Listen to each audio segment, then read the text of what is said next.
சோகத்துடனே வந்த கணவனை பார்த்து மனைவி கேட்டார்கள், எதனால் நீங்கள் சோகமாய் இருக்கிறீர்கள்? அப்பொழுது கணவர் சொன்னார், இந்த லஞ்சுக்கு பிறகு ஒரு டீ குடிப்பதற்காக எதிரே உள்ள கடைக்கு சென்றேன். அப்பொழுது திடீரென்று முழு ஆபீஸும் இடிந்து விழுந்து விட்டது, எல்லாரும் அதில் சிக்கி கொண்டார்கள் என்று சொன்னார். மனைவி உடனடியாக சொன்னார்கள், நீங்கள் கடவுளுக்கு நன்றி செலுத்துங்கள், நீங்கள் காப்பாற்றப்பட்டீர்களே என்று சொல்லிக் கொண்டிருக்கும் பொழுது தொலைக்காட்சியில ஒரு செய்தி வந்தது.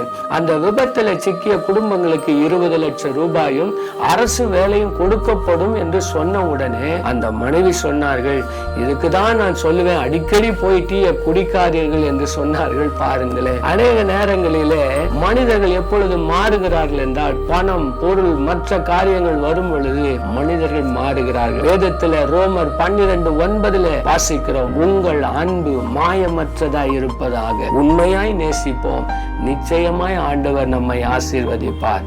God bless you.